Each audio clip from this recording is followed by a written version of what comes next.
The protagonist is as beautiful as she is shallow, perfectly mirroring the quality of the book written about her. It's like poetry, so if they rhyme.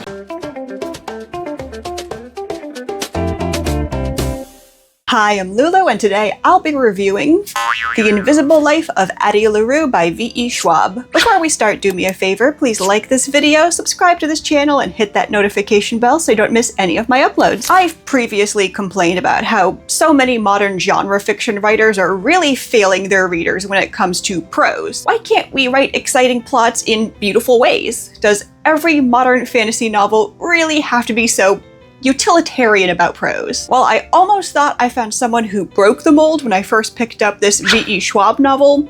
I'd never read anything by her before, but I'd see her books all over the place, and as a fantasy writer myself, I really do want and need to keep up with what's being published in my genre right now. And for the first, quarter of the book, I was all in. The writing was lovely, the concept was pretty interesting. A girl sells her soul to the devil in exchange for immortality, but the catch is, nobody ever remembers her. That's a neat idea. So many things can be done with this premise of a girl who moves unseen through history. Then I got to the rest of the book, and oh boy, does it drag. You'd think that an immortal would do some interesting things with her time, but nope. Every chapter is basically the same. Addie wakes up in some hot stranger's bed, she inspires them to create their best masterpiece in whatever art they practice because she's just so beautiful and perfect and her 7 freckles look like a constellation. She leaves and they forget her because of her curse. She wanders the streets eating or drinking something tasty and remembering Paris and Milan and Munich. She steals clothes or food or books because, of course, she's obsessed with books because that's basically a requirement for all female protagonists. Anyway, after eating and stealing, she spends about 2 minutes being sad that people can't remember her. Then she goes to bars or concerts to party and pick up a new hottie to take to bed who tells her that her 7 freckles look like a constellation. And the cycle begins anew, meaning the next chapter is exactly the same thing we just read. The only interesting parts at first were the flashback chapters, but even those eventually just became more of the same. We get brief mentions of wars she's seen or a passing comment about meeting some historical figure, but we don't really get to see much of that for ourselves. We're told that it happened, and sometimes we'll get a paragraph-long peek at such an event, but the book is far too busy with Addie's many one-night stands to bother with, interesting stuff. Even the pretty prose became shallow and monotonous after a while. Does every person she hooks up with have to play their fingers over her skin like an instrument? Pro tip, if you're going to have 1,000 hookup scenes in your novel, find more than one metaphor to employ for them. But my biggest problem with this book goes beyond sluggish pacing and meandering, repetitive, and then plots. It's basically a reverse of 50 First Dates, except the protagonist learns absolutely nothing. She doesn't have to change, she doesn't suffer any meaningful consequences for her choices. At least Adam Sandler learns that his life is shallow and empty and true love is more fulfilling than random meaningless flings. But the story ends with Addie still believing that selling her soul and having no one to love is totally worth it because she gets to go clubbing and drinking every night for hundreds of years, and that's super fun. And that's the sad thing. As I stated at the start, Addie sells her soul for immortality, with the catch being that nobody will remember her.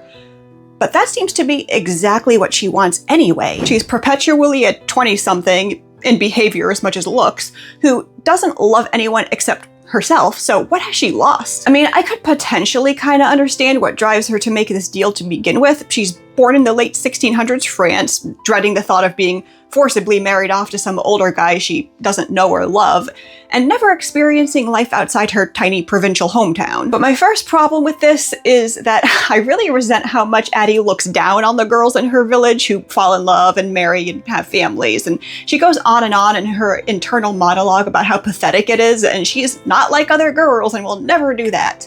Seriously, screw you, Addie. You are not better than everyone else. Women who are happy to settle down aren't lesser than those who aren't. But secondly, the reason she doesn't like the guy she's arranged to marry is because he's not hot. We could have gotten some indications or hints of him being a terrible person who would mistreat Addie, and that would help a lot with building sympathy for her.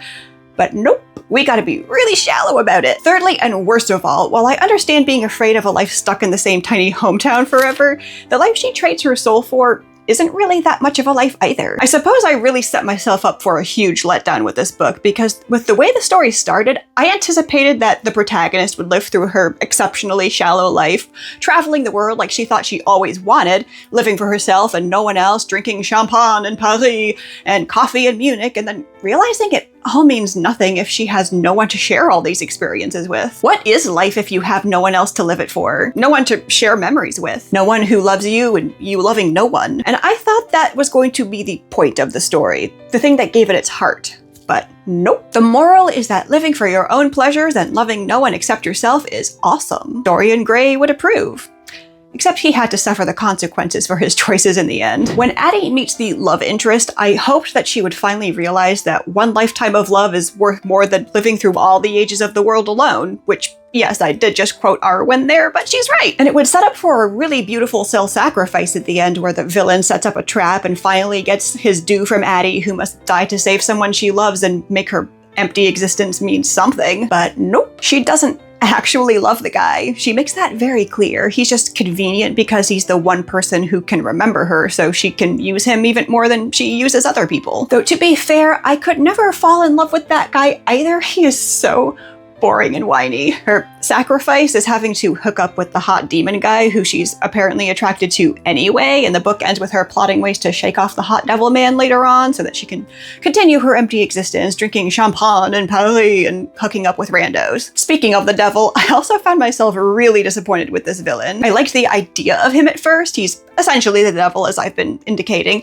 and he takes a shape that the protagonist will find alluring, which totally tracks with what the devil is. He's not a grotesque red goat man with a pitchfork. That's a modern invention. The biblically accurate devil appears as an angel of light. He wants to tempt you, not scare you away. You can only bait a trap with something that appears good. That's the whole point. So a creature that's the epitome of darkness looking like a gorgeous hunk made total sense. Unfortunately, because it's a modern novel, the villain turns out to just be one of those one-note thirst trap shadow daddy types, if I have my literary terms correct here. And of course he falls in love with the protagonist because literally everyone loves her because she's beautiful and perfect in every way and her 7 freckles look like a constellation. The devil doesn't want to harvest her soul anymore, he just wants to bang her. That's his entire motivation, which totally neuters him of all mystique and complexity. And I'm not gonna lie, I had to laugh when the book goes out of its way to make sure we understand that even this demonic baddie hates the National Socialists and the mean mustache man who led them. Sorry, but if anyone in this world or the dimensions beyond loves der Nationalsozialistischen Deutsche Arbeiterspartei,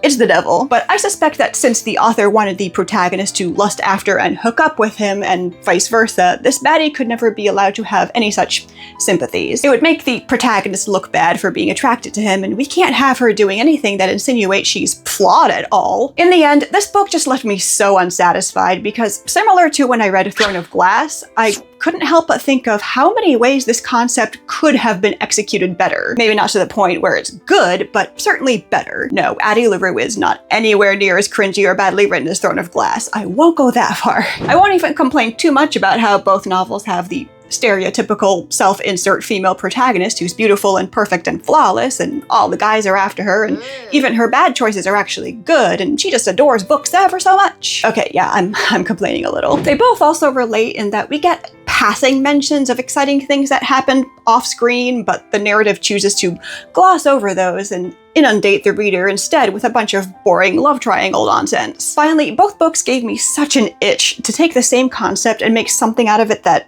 doesn't suck. I guess that's the real similarity between the two. I've read bad books before, but they didn't bother me as much because there were no obvious ways to fix them, none that jumped out at me anyway. With these two books, however, there are so many blatant ways to improve their shallow stories and boring protagonists, and I'm going a little nuts over how the authors could possibly have missed so many opportunities. The fixes would be so easy, but the author can't do those things because it might mean their protagonists are wrong about something. Basically, this novel is all flashy prose with no substance. It tricked me initially into thinking there was going to be some deeper meaning to take away, so when it turns out there really is nothing deeper to Addie's life except clubbing and drinking and having random flings in different locations, I came away extremely unsatisfied. I ended the book feeling like I still wanted to finish the book, At least the book that I was promised at the beginning, but never got. It's like wax fruit. It looks really good at first, and you get your taste buds all primed for juicy apples, but once you bite into it, it's flavorless and unsatisfying. And you feel like an idiot for being tricked into picking it a final score. 3 freckles that look like a constellation out of 10. But that's just this reader's opinion. Are there any novels by V.E. Schwab that you other readers out there have enjoyed that you think I might like better than this one? Preferably nothing with bad boy romances or love triangles or flawless protagonists. I have no patience for any of that. If you have any recommendations, drop those down below. Like this video, subscribe to my channel, and hit that notification bell for more content like this in the future, and I'll see you in the next video.